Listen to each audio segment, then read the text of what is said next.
मेरे साथियों का धन्यवाद देता हूँ कि आज फिर मिलने का मौका मिला हमें। कोशिश है बहाने आपसे मिल रहे हैं। आज हमारे सभी साथ जो जिम्मेदार नेता संगठन के लोग हैं और जो लगातार बैठने का मौका मिला और तय ये हुआ है कि संगठन को और मजबूत करेंगे, सदस्यता और वहीं ग्रेजुएट कॉन्फ्रेंसी के बोर्ड बनाने के लिए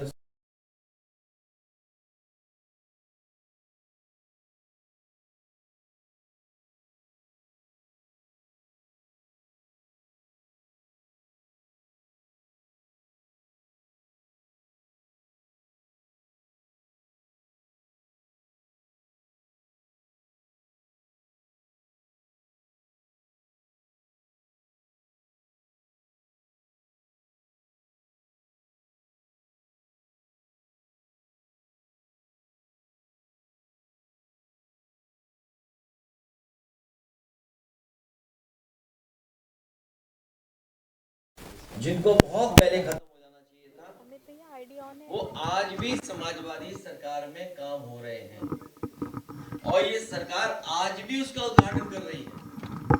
जिन कामों को 8 साल हो जाना चाहिए था, हाल ही में आपने देखा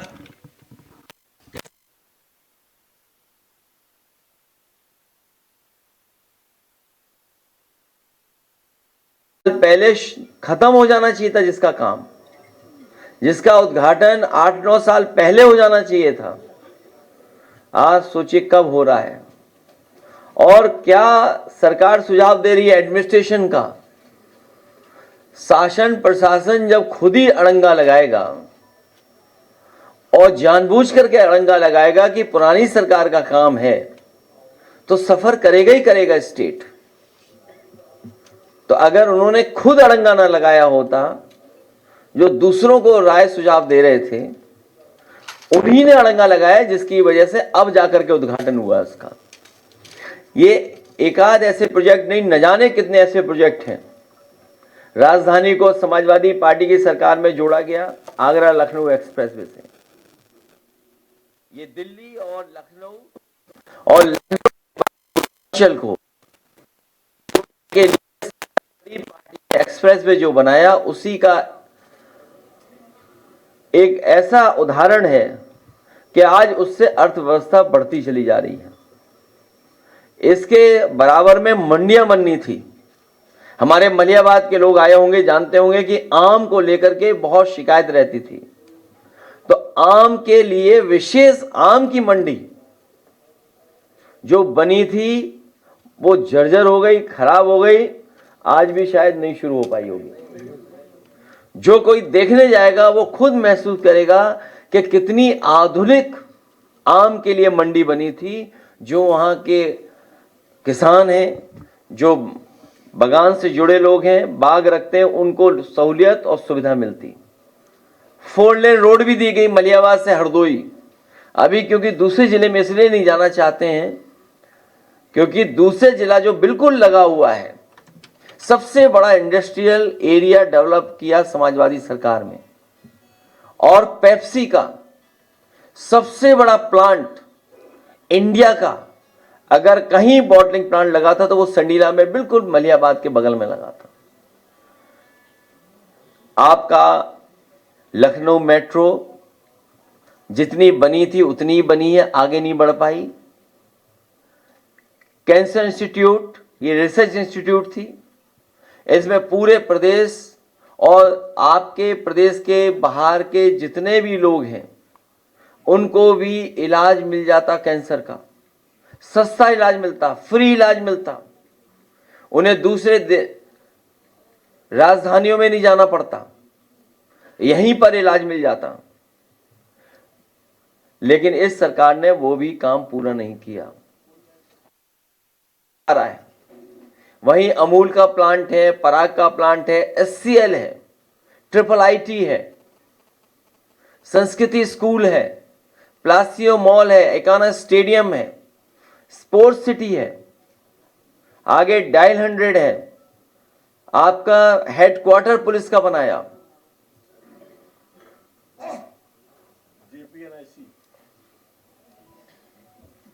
ये लाल वाली बिल्डिंग दिखाई देती है आपको? अभी जेपीएनआईसी केवल जेपीएनआईसी नहीं बल्कि किसी सोशलिस्ट लीडर का या किसी पॉलिटिकल लीडर का इतना अच्छा उसकी पॉलिटिकल लाइफ पे म्यूजियम नहीं बना होगा जो समाजवादी सरकार में जयप्रकाश नारायण जी के लिए एक म्यूजियम बनाया गया था। न केवल इन्होंने म्यूजियम बर्बाद किया, उसके साथ साथ इतनी नफरत है इनको सोशलिस्ट मूवमेंट से, सोशलिस्ट लोगों से, कि इन्होंने जेपीएनआईसी को भी बर्बाद कर दिया। जहां जेपीएनआईसी बर्बाद किया है, जो एक सेंटर बनता हमारा, जहां पर स्पोर्ट्स का था, कन्वेंशन सेंटर था और सुविधाएं थी, उसको तो बर्बाद किया ही किया है। लेकिन किसी पॉलिटिकल लीडर के लिए इतना उसकी पॉलिटिकल लाइफ पर कोई म्यूजियम नहीं बना हुआ देश में जो समाजवादी सरकार ने जेपी के लिए बना करके दिया था। और मैं एक जानकारी दे दूं आपको, जिस समय भारतीय जनता पार्टी का गठन हुआ था और गठन के समय पर इस बात की बहस हुई थी कि बीजेपी का रास्ता क्या होगा, उन्होंने तय किया था कि उनका रास्ता समाजवादी होगा, सेकुलर होगा। उनके पास कोई समाजवादी नेता या चेहरा नहीं था दिखाने के लिए। जब उनके पहले राष्ट्रीय अध्यक्ष चुने गए, उस समय उन्होंने जयप्रकाश जी की ही तस्वीर लगा करके ये कोशिश की थी और साबित करने की कोशिश की थी कि वो सोशलिस्ट मूवमेंट में इसी रास्ते पर चलेंगे। जिनकी तस्वीर लगाई थी उनके पास कोई नेता भी नहीं था सोशलिस्ट। अगर किसी को इतिहास पता हो तो ये जानकारी कर लें। जेपी की तस्वीर लगा करके उन्होंने सोशलिस्ट बनने की कोशिश की थी। और आज इतनी नफरत कर रहे हैं मुस्लिम भाइयों से, उनके पहले प्रस्तावक भी मुस्लिम थे, उनके राष्ट्रीय अध्यक्ष के। जेपीएनआईसी बर्बाद कर दिया। Alambagh bus station PPP model पर पहला एक एग्जाम्पलरी काम किया, वो भी बर्बाद कर दिया। लोहिया पार्क, क्योंकि अधिकारी खुद घूमते हैं तो थोड़ा बहुत देखभाल करते हैं, लेकिन जनेश्वर मिस पार्क एक ग्रीन बेल्ट थी, लंग्स थी सिटी की, इसलिए क्योंकि आसपास बड़े पैमाने पर हाई रेज बिल्डिंग्स बन गई, मल्टी स्टोरी बिल्डिंग्स हैं, ग्रुप हाउसिंग है, कॉमर्शियल स्पेस है। इसलिए जनेश्वर पार्क को बनाया था। किसी भी शहरी आबादी में इतना बड़ा पार्क देश में नहीं मिलेगा, न देखने को आपने देखा होगा जितना आपका जनेश्वर पार्क था। उसमें क्वालिटी ऑफ प्लांटेशन थी, किस प्लांट को लगाना है वो सब निश्चित था।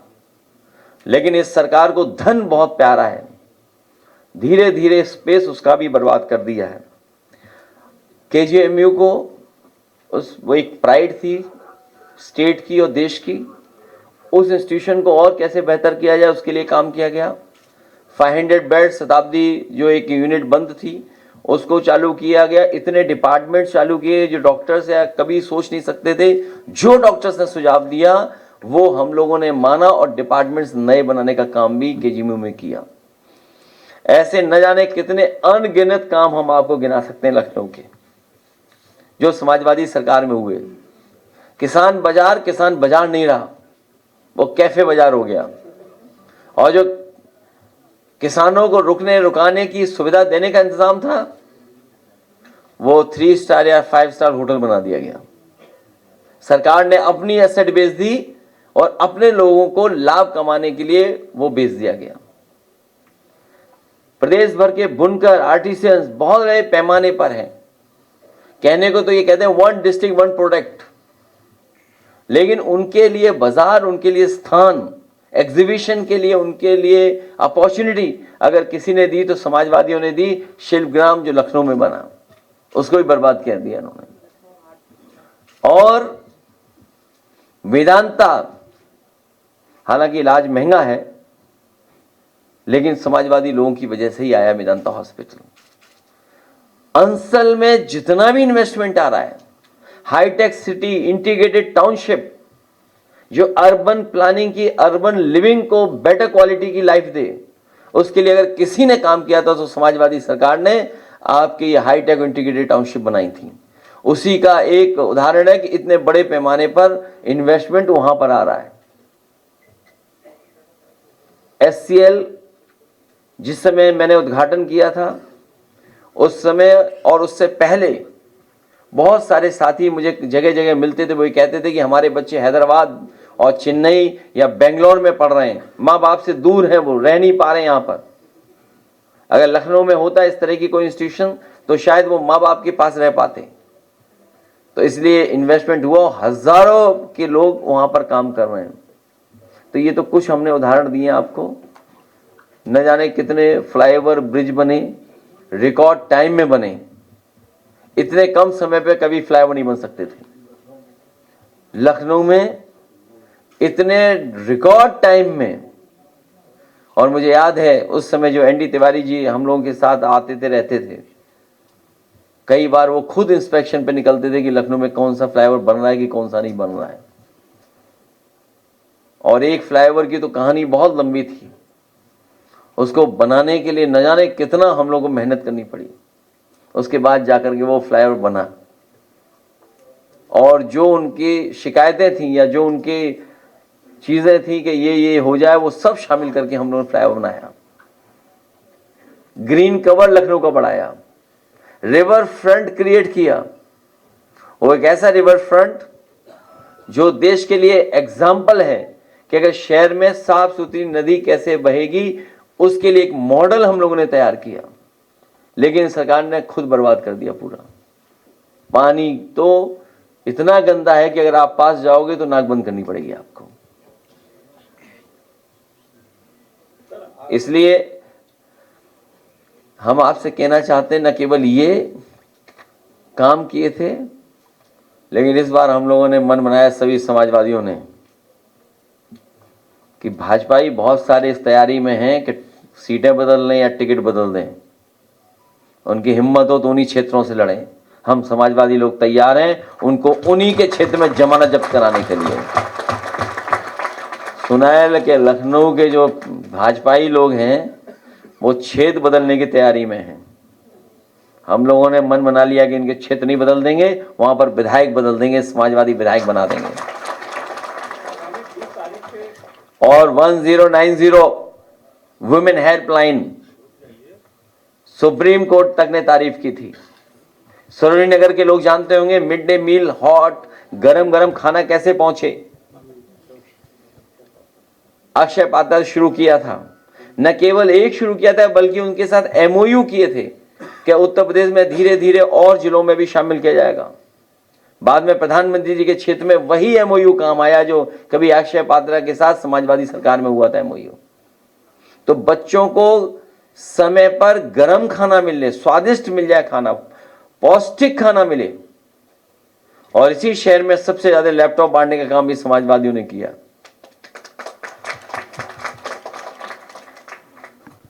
एकेटी यूनिवर्सिटी बनाई, हमारे जो पूर्व रहे राष्ट्रपति, उनके सम्मान में सबसे बड़ी यूनिवर्सिटी उनके सम्मान में कर दी। उस यूनिवर्सिटी को भी ये बर्बाद करना चाहते हैं बीजेपी के लोग। आज अखबार में पढ़ा कि देश में सबसे ज्यादा इंजीनियरिंग कॉलेज अगर कहीं बंद हुए तो उत्तर प्रदेश में बंद हुए हैं। कि जब मुख्यमंत्री ही नहीं जानते क्या होता है इंजीनियर, और इतने अच्छे इंजीनियर बने मुख्यमंत्री जी कि उन्होंने लखनऊ के ग्रीन कॉरिडोर डिजाइन किया है। ये जो लखनऊ का ग्रीन कॉरिडोर डिजाइन हुआ है 7,000 करोड़ का, ये किसी इंजीनियर ने डिजाइन नहीं किया है, ये मुख्यमंत्री ने खुद डिजाइन किया है। इसलिए आपको हर जगह रुक करके ही जाना पड़ेगा।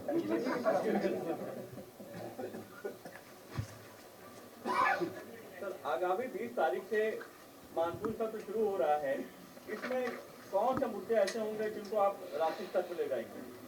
एक मुद्दा तो बहुत जरूरी होगा कि जिसमें पत्रकार साथी हमारे निष्पक्ष हों और जानते हुए भी चुप रहें, जानते हुए भी चुप रहते हैं, जानते हुए भी आंखें बंद कर लेते हैं। जो आस्था और हमारी श्रद्धा के साथ खिलवाड़ हो रही है, सब जानते हुए भी चुप हैं। और राजनीति को समझ नहीं पा रहे हैं। पावर स्ट्रगल इतनी है कि एक दूसरे को नीचा दिखा रहे हैं। और ये डबल इंजन चल नहीं रहे, डबल इंजन टकरा रहे हैं। डबल इंजनों में पावर स्ट्रगल चल रही है, और ऐसी पावर स्ट्रगल कि उन्हें कोई श्रद्धा और आस्था से परवाह नहीं है। खजाना देख करके अंधे हो गए हैं लोग, भुरा गए हैं बिल्कुल। वही कहावत नहीं, कनक कनक 100 गुना, क्या है वो, माँ दिखता दिखाए। देखिए हमने तो बोला ही है, आप सब पढ़ रहे हैं, सब पढ़े लिखे लोग हैं। सोचिए आप क्या हालत है, बताओ। और चोर को चोरी नजर आते हैं।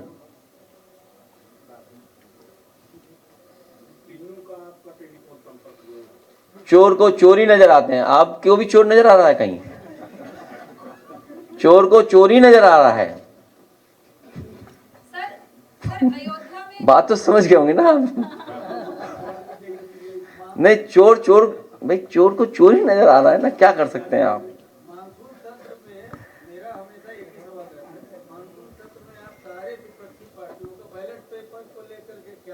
अभी जब उनके राष्ट्रीय अध्यक्ष आए तो लगा कि संगठन और सरकार में ऐसा युद्ध चल रहा था कि लखनऊ में कर्फ्यू लगा, ऐसा लग रहा था। तो वो कर्फ्यू था। संगठन और सरकार में इतना झगड़ा बढ़ गया है। देखिए, जब किसी पर कोई काम करने को नहीं होता है तो कहाँ जाते हैं हम लोग? जब हम पे भी कोई काम करने को नहीं होता था तो हम चाय पीने चले जाते थे।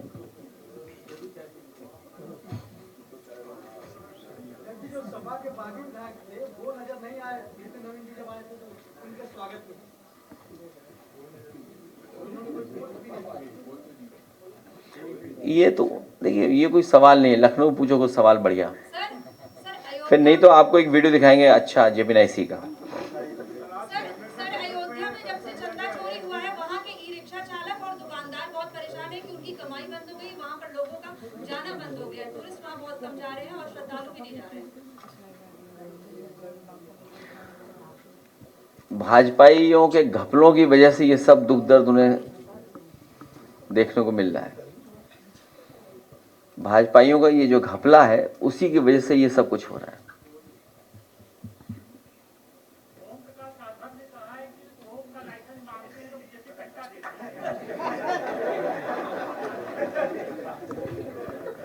कम से कम सोने की रामचरितमानस तो छोड़ देते। कम से कम सोने की रामचरितमानस भी तो छोड़ देते। मिल गई उसका वीडियो जारी किया है कि और वो जो एक और मिले थे, कोई कागभूषणी क्या बोलेंगे उनको, वो कहाँ है? और खड़ाऊं, ऐसे तो सभी मिल जाएगा, कल को सब मिल जाएगा।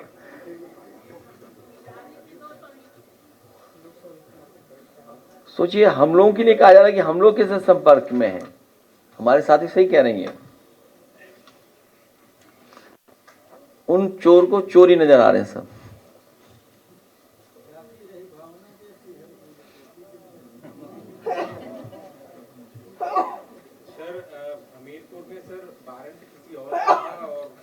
बहुत दुखद घटना है, बहुत दुखद है। यही नहीं, जब छापा पड़ा था तो उनका कंप्यूटर ही गलत नाम दे दिया था। याद कीजिए, 250 करोड़ रुपए निकले थे। ये कोई पहली बार थोड़ी हो रहा है इनकी सरकार में। अन्याय अत्याचार हर सीमा लांघ गया है। यही तो है मॉडल कोई सरकार का। कितना बेरहमी के साथ उसके साथ व्यवहार हुआ है, वीडियोज आए हैं उसके। कोई कल्पना कर सकता है कि इस तरह की ये गलती नहीं है, जानबूझकर गलती करते हैं लोग। पूरी सरकार वनस्पति के नशे में है। सर, जीरो टॉलिंग की बात करें, घटनाएं जो है आसमान छू रही है। जगह जगह पर घटनाएं बढ़ती चली जाए, चाहे मर्डर की बात कही जाए, चाहे बलात्कारों की बात कही जाए, बढ़ता चला जाए, मगर फिर भी सरकार जीरो टॉलिंग की बात कर रही है। करप्शन में जीरो टॉलरेंस भी था इनका। हर जगह जीरो टॉलरेंस केवल नारा है इनके लिए।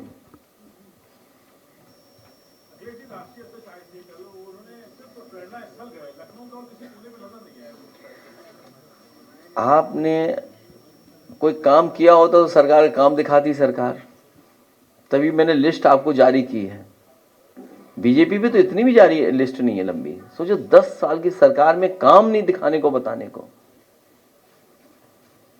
और जो पार्क है वो बिना पेड़ के पार्क हैं, वहां पेड़ नहीं है। अखिलेश जी, एक सवाल करूंगा। एक पत्रकार है मोहम्मद जाहिद अख्तर जी, उन्होंने एक किताब लिखी है युग पुरुष योगी, और उसमें उन्होंने कुछ अंदर की लाइनों में लिखा है कि योगी जो है अपने सरकार में जो चला रहे हैं सरकार, वो वेल कॉन्फिडेंस से चलाते हैं, और आप जब मुख्यमंत्री थे तो आप अपने शासनकाल में अपने कॉन्फिडेंस से नहीं चलाते थे सरकार। इसकी क्या मैं वो किताब आपको ना हमें पढ़नी है ना देना हमें तो।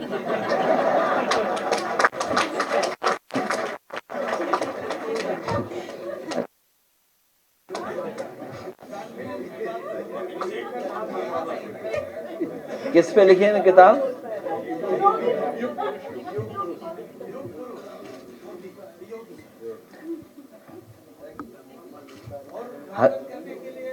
कितनी बार आपको समझाएं, कितनी बार समझाएं आपको?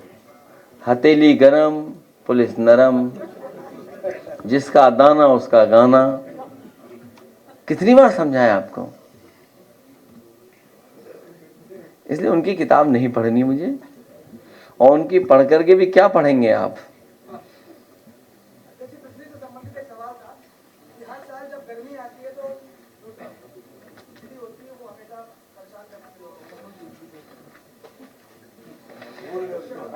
ऐसा है, जो घटनाएं हुई हैं उसमें मैं तो ये कहूंगा कि संपूर्ण विश्व भक्त संज्ञान लें जो हो रहा है। संपूर्ण विश्व के राम भक्त संज्ञान लें, दुनिया भर के सनातनी संज्ञान लें, अयोध्या के पूज्य साधु संत संज्ञान लें, माननीय सर्वोच्च न्यायालय संज्ञान ले, माननीय लोकसभा अध्यक्ष भी संज्ञान लें, उत्तर प्रदेश अयोध्या के नागरिक संज्ञान लें, समस्त पीडीएस संज्ञान ले कि बीजेपी के लोग किसी भी सीमा तक झूठा प्रचार कर सकते हैं। जलालपुर का नाम बदलकर परशुरामपुर कर दिया गया। आप उनकी प्रेस कॉन्फ्रेंस मत जाना, नहीं नाम बदल करके यहां आओगे।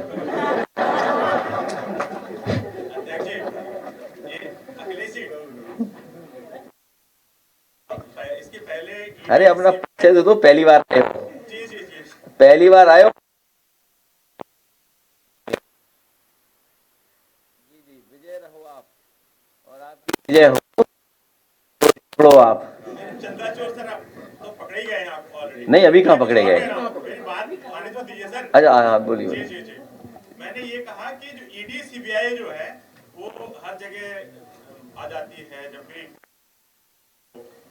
नेताओं के पीछे लग जाती है, लेकिन ये जो राम मंदिर में चंदा चोरी हुई है उसमें न तो ईडी है न सीबीआई है, और एक और बात आ रही है, वो बात ये कही जा रही है कि जो राम मंदिर ट्रस्ट है वो ऑटोनोमस बॉडी है, तो साहब उसकी जांच जो है वो ऑटोनोमस बॉडी होने के कारण से खास तरीके से हो सकती है, सरकार चाहेगी तभी होगी अन्यथा नहीं होगी। आप उसमें आप अगर ये भी चाह रहे हैं कि जानकारी मांग ले आप आरटीआई के तहत, वो भी आपको नहीं दी जाएगी। आखिरकार मामला क्या है स्टेटस ये, आप क्या कहते हैं इसके बारे में?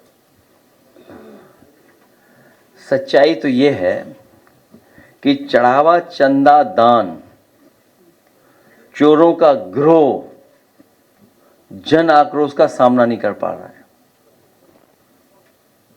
और जो बात आप कह रहे हैं, ये गिरोह डरा हुआ है जन आक्रोश का, इसीलिए घर बैठे हुए हैं। और ईडी सीबीआई इनकम टैक्स, आप बात समझ नहीं पाए। मैंने ये कहा कि पावर स्ट्रगल है। अगर ईडी सीबीआई इनकम टैक्स होता तो किसके हाथ में होती जांच? जब तक कि दिल्ली वाले को सोच पाते, लखनऊ वालों ने अपने हाथ में सब कुछ ले लिया। इतनी भी बात समझ में नहीं आ रही। एसआईटी क्या है? ये एसआईटी रिपोर्ट किसको दी गई आपको? क्या है ये SIT?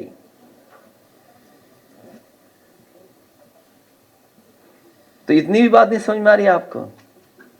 ED CBI income tax होता तो किसके हाथ में होती जांच, और एसआईटी जांच हुई तो किसके हाथ में है? ये बात भी नहीं समझ में आ रही है आपको? ये पावर स्ट्रगल की वजह से ये सब कुछ हो रहा है। और वो कहावत है ना, जो give a man power you know the character. तो पैसे को देख करके लोग भौरा गए एकदम। और हम तो ये मानते प्रभु श्री राम के बारे में जो पढ़ता हो वो लक्ष्मण रेखा खींच के रखे। मर्यादा पुरुषोत्तम मर्यादाएं को लांग गए ये सब लोग। अध्यक्ष जी, इनके राष्ट्रीय अध्यक्ष ने भी बोला है कि उत्तर प्रदेश में गुटबाजी ना हो, तो ये किसकी ओर इशारा है? क्या चीज? भाजपा के राष्ट्रीय अध्यक्ष अभी आए, उन्होंने बोला कि उत्तर प्रदेश में गुटबाजी बहुत हो रही है, ये ना हो, ये किसकी ओर इशारा है? जहां आम खा रहे थे, फिर आम खाने क्यों गए? फिर आम खाने क्यों गए? अगर आम खाते हुए भी नहीं पता लगा, वो नए हैं अभी, यूपी को समझ नहीं पाए अभी। नहीं, वो कर्फ्यू लगा हुआ था क्योंकि संगठन और सरकार में झगड़ा था। अखिलेश जी, मैं दिल्ली से आया हूँ, मेरा नाम द्राक्षायणी त्यागी है और आप परिचय मांग रहे हैं, तो मेरा परिचय यह है कि मैंने योगी जी की क्रिमिनल हिस्ट्री पर बात की थी, जिसकी वजह से 2017 से मैं सेडिशन का केस झेल रहा हूँ। मैं न्यूज क्लिक में काम कर रहा था, दावायर के साथ में मैंने काम किया था, लेकिन अब अपने यूट्यूब चैनल पर काम कर रहा हूँ। खैर, मैं सवाल पर आता हूँ। सवाल यह है कि अभी मुहर्रम के बाद योगी जी ने कहा था कि हमारी सरकार में अब ना कहीं बलवा होता है, ना कहीं दंगा होता है और ना कहीं जुलूस के दौरान उपद्रव होता है। लेकिन मेरे पास, क्या पूरे देश के पास में एक नेशनल क्राइम रिपोर्ट ब्यूरो का डेटा है, 2017, 18, 19, 20 मात्र 4 सालों में ही 29,738 उत्तर प्रदेश में दंगे और बलवे के केस दर्ज हुए। तो डेटा को भी एक्सेप्ट नहीं करे कि सरकार की दिल्ली बनाम लखनऊ को आप किस नजर से देखते हैं? एनसीआरबी के आंकड़े बताते हैं, और आंकड़े जो आप बता रहे हैं वो ही आंकड़े ठीक हैं। तो जब सरकार ही नहीं स्वीकार कर रही है, और हमारे साथी हैं दाना गाना वाले, वो भी उनके खिलाफ नहीं है, तो सच कैसे जानेगी जनता? ये जो दाना गाना वाला मामला है, असली शिकायत हमें और आपको उन्हीं से करनी चाहिए। सर, पेट्रोल में एथेनॉल की जो मात्रा है लगातार बढ़ रही है, लेकिन सरकार से भी ये अफवाह है कि इसके पहले जिस प्रकार से गैस सिलेंडर की मारामारी थी, उसको भी अफवाह बताया, लेकिन इसको भी अफवाह बता रही गाड़ियों की। अगर आपको याद हो, कुछ दिन पहले जब प्रेस में हम लोग थे, इस बात पर हम लोगों ने चर्चा की थी। और अगर एथेनॉल मिलाया जा रहा है तो कम से कम ऑटोमोबाइल कंपनियां ये कहें कि हाँ, एथेनॉल इतना मिला सकते हैं। कंपनियां आखिरकार क्यों नहीं ऐड दे रही हैं? मान लीजिए हर दिन हम एक पानी की कंपनी का ऐड देखते हैं अखबारों में, और वो कहते हैं कि पानी में आर्सेनिक है, पानी में ये कमी है, पानी में ये कमी है, आप हमारी ये वो प्लांट ले लीजिए, या हमारा ये मशीन ले लीजिए जो शुद्ध पानी मिलेगा आपको पीने का। तो ऑटोमोबाइल कंपनी क्यों नहीं ऐड देती है इस बात का? मैं तो, आपने जो सवाल किया है, मैं तो खुद अपील करूंगा। आम लोगों में ये शिकायत आ रही है कि एथेनॉल मिलाने से उनकी गाड़ी का मेंटेनेंस और माइलेज खराब हो रहा है। तो ऑटोमोबाइल कंपनियां आएं और बताएं कि कितना एथेनॉल मिलना चाहिए पेट्रोल में। आखिरकार वही ऑटोमोबाइल कंपनी ही बताएगी ना। सरकार क्यों निर्णय ले रही है? कंपनियां भी अपना ऐड दें कि इथेनॉल के साथ माइलेज ये होगा।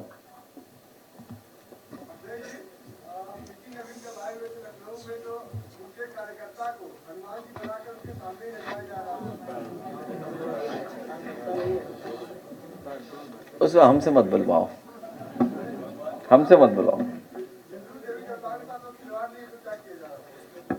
अगली प्रेस कॉन्फ्रेंस हो, योगी जी से पूछ लेना आप क्या कहां से लाए थे आप हनुमान जी।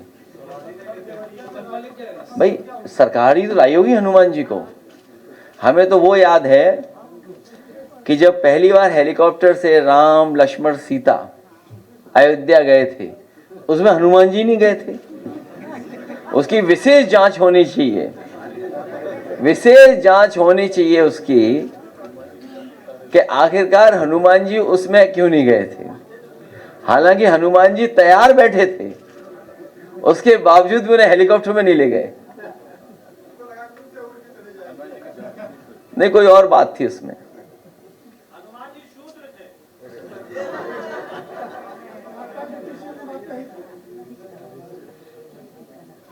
सर, एक सवाल ये है कि लोकसभा में राजनीतिक अपराधीकरण कम करने के लिए एक बिल पेश किया गया था, जिसपे जेपीसी कमेटी गठित की गई है।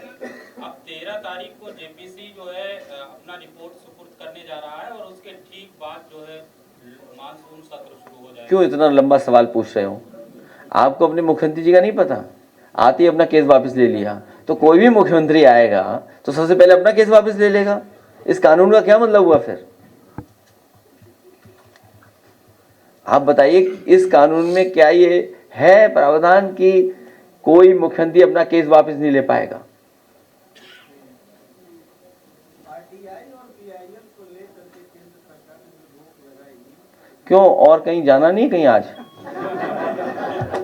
हम अपने साथियों से कहेंगे जेपीएनआईसी का ऐड दिखाएं, और कुछ हमारे कार्यकर्ता आम लेकर के आए हैं। जैन जी कहाँ गए? लास्ट सवाल, आम तब तक आ जाएंगे।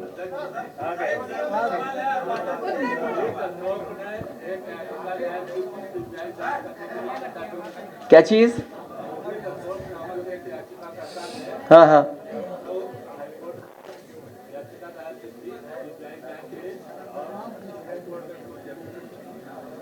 किस संबंध में थी?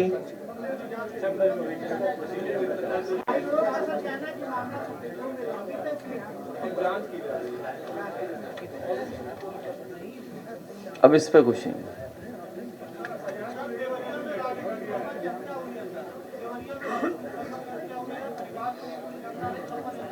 और स्वजाति लोगों ने मारा है, मुख्यमंत्री जी के स्वजाति लोगों ने हत्या की है।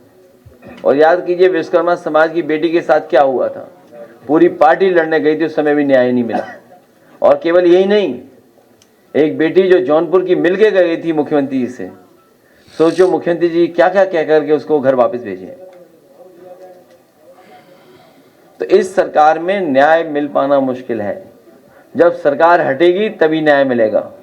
एक ही संकट है, भारतीय जनता पार्टी। भारतीय जनता पार्टी हटेगी तभी संकट मिटेगा।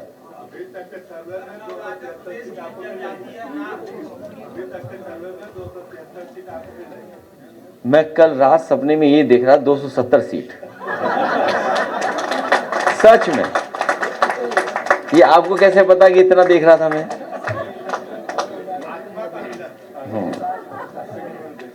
बीजेपी के लोग इतने घबराए हुए कि हम नवंबर में चुनाव नहीं करा पाएंगे।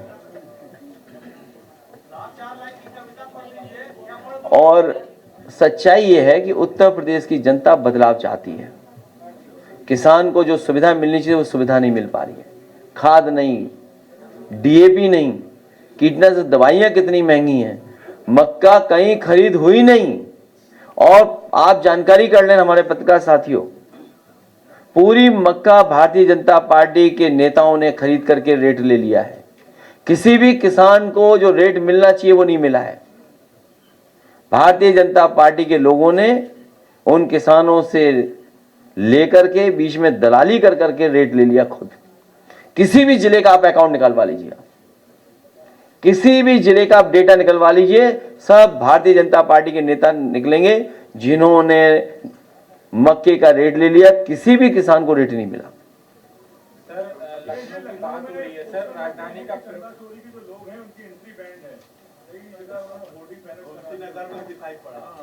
सुनने में आया कि हवाई जहाज में भी व्यवहार अच्छा नहीं हुआ। कभी हम लोग टीवी पे देखते थे उद्योगपतियों के खिलाफ वो व्यवहार होता था। हालांकि इस तरह का व्यवहार नहीं करना चाहिए किसी को भी, क्योंकि झूठा प्रचार करे। अब मान लीजिए हमारे पत्रकार साथी ने सवाल पूछा एक दिल्ली वालों का, सोचो दिल्ली वालों के पर्चे क्या है। इस पे तो एफआईआर दर्ज कराएगी हमारी पार्टी। जितना भी झूठा प्रचार चल रहा है सोशल मीडिया पर, एक एक कर करके उन पर FIR दर्ज होगी। उसके अलावा कोई रास्ता नहीं दूसरा, क्योंकि सरकार से न्याय नहीं मिलने वाला।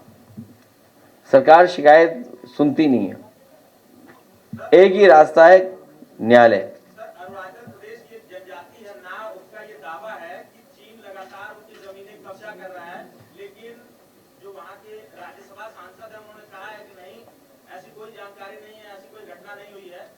और साथ ही साथ सरकार का ये कहना है कि जब ये मानसून बीत जाएगा तब हम पुष्टि करेंगे कि कितनी जमीनें कब्जा की हैं या हुई भी हैं या नहीं।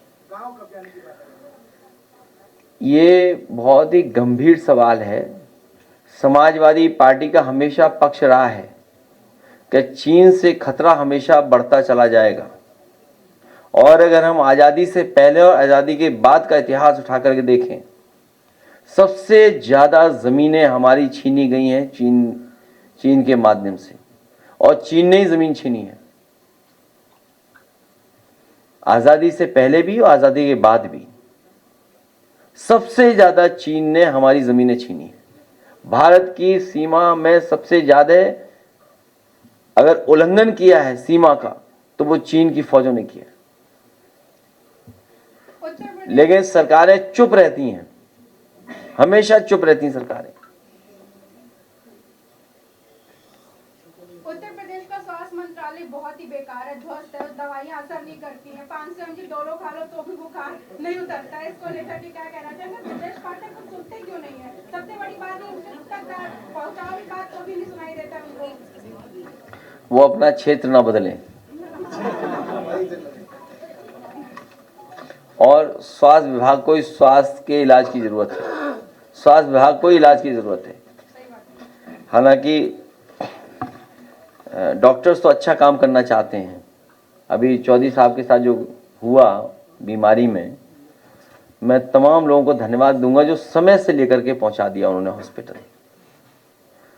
समय से अगर नहीं पहुंचे होते तो उनका स्वास्थ्य आज बेहतर नहीं होता। और सच्चाई ये है कि हॉस्पिटल में अगर राइट टाइम में मरीज पहुंच जाए और सही दवा मिल जाए, सही इलाज मिल जाए, तो उसका खर्चा ही बचेगा और जान भी बचेगी। लेकिन इधर सरकार को जो ठोस कदम उठाने चाहिए थे, स्वास्थ्य विभाग को लेकर के नहीं उठाया। इसी सिविल हॉस्पिटल को बड़ा बनाने के लिए समाजवादी सरकार में फैसला लिया गया था, और सूचना विभाग की जो बिल्डिंग थी उसको हटाने के लिए न जाने कितना क्या करना पड़ा, तब सूचना विभाग की बिल्डिंग हटी। वहां से नई बिल्डिंग भी बन गई, लेकिन जहां बिल्डिंग पहले थी वो अस्पताल को मिलनी थी, नया हॉस्पिटल बनना था, लेकिन अभी भी वो अस्पताल बन करके 10 साल में तैयार नहीं हुआ है। लेकिन मैं लखनऊ और लखनऊ के लोगों को भरोसा दिलाता हूं, क्योंकि सबसे महत्वपूर्ण सिटी में ये हॉस्पिटल है, ये और बलरामपुर। इन दोनों हॉस्पिटलों को और साथ ही साथ स्वास्थ्य विभाग को और बेहतर बनाने के लिए जनता जब मौका देगी तो भविष्य में आप देखेंगे कि वर्ल्ड क्लास हॉस्पिटल बनना शुरू यहां पर हो जाएगा। भारत गए थे प्रधानमंत्री नरेंद्र मोदी जी 3 देशों की विदेश यात्रा पर गए हैं, लेकिन कह रहे व्यापार मजबूत होगा, लेकिन इसका असर भारत में कब दिखेगा? 20 साल बाद, 2047 के बाद। हाँ, तब आपकी उम्र क्या होगी? अखिलेश जी जो आपका ये दूसरा मीडिया वाला है जो डेवलपमेंट बेस्ड है, प्रोग्रेस डेवलपमेंट एसेंट, इस पर कुछ कंट्रीब्यूशन होगा कॉर्पोरेट हाउस? किस रूप में? पर्सनल के प्रदेश के लिए? प्रदेश के लिए हमेशा होगा, और हमारी कोशिश होगी कि भारतीय जनता पार्टी जैसे फर्जी MOU नहीं करेंगे। जो कंपनियों के MOU है, कंपनियां ढूंढ रहे, कंपनियां कहाँ हैं? कंपनियां गायब हो गई, कंपनियों का नहीं पता लगा कि कंपनियां कहाँ हैं। समाजवादी सरकार बनेगी तो ठोस काम होगा कि उत्तर प्रदेश को कैसे गति दें, उत्तर प्रदेश को कैसे और तेजी से आगे बढ़ाएं, यहाँ की अर्थव्यवस्था कैसे बेहतर हो।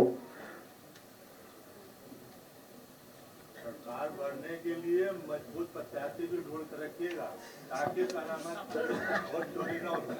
वोट चोरी के साथ साथ हमारा प्रत्याशी चोरी ना हो जाए उसके लिए भी अभी बताया मैंने, सावधान रहना पड़ेगा हम लोगों को। पता लगा प्रत्याशी ही मैनेज हो गया। इसीलिए कार्यकर्ताओं के बीच बैठे हम लोग और कुछ चर्चा की है। अगर इनके पास विशेष सुझाव होगा, अगर ये लिख कर की भी दे देंगे, अगली मीटिंग में हम लोग इन बातों पर ध्यान देंगे। मैं प्रेस के लोगों का धन्यवाद देता हूं। पीडीए, ए फॉर आम, कुछ लोग आम लेकर के आए हैं और एक हमारे साथी हैं जो 27 पेटी आम लेकर के आए हैं। तो 27 पेटियों का मैं क्या करूंगा? नहीं, ठीक है, बस इधर दो, आगे दो, इधर एक तरफ आओ, उधर आओ। हाँ, मैं सुबह के इंतजार में था।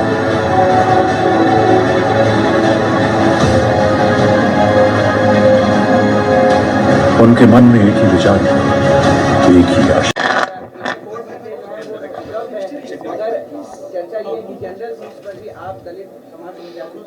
नहीं, देखिए, हमें पत्रकारों से ही बचना है और कई अखबार, मुझे नहीं कहना चाहिए, दूसरों के सारे पे काम करते हैं। कुछ साथी हैं वो नैरेटिव या परसेप्शन बनाने की कोशिश करते हैं। हमारी क्या इंटरनल रणनीति है वो कैसे पता लगी होगी अखबार को? एक बात, कहीं ऐसा तो नहीं कि हम लोगों को साजिश के तहत उलझा रहे हों। भाई रिजर्व सीट तो है ही, लड़नी है। जहां हमारी स्ट्रेटेजी होगी हम लोग विचार करेंगे। पहले भी आपने देखा है, जीतने वाले को और अच्छे प्रत्याशी को कहीं भी लड़ा दोगे वो जीत जाएगा। तो कोई रणनीति हम बना रहे हैं। बीजेपी के लोग क्यों घबरा रहे हैं इतना? भाई हमारी रणनीति डेली आउट कर देते हैं। बीजेपी की रणनीति एक दिन नहीं आती है बाहर। कहीं ऐसा तो नहीं कि बीजेपी वाले दाना गाना करा रहे हो?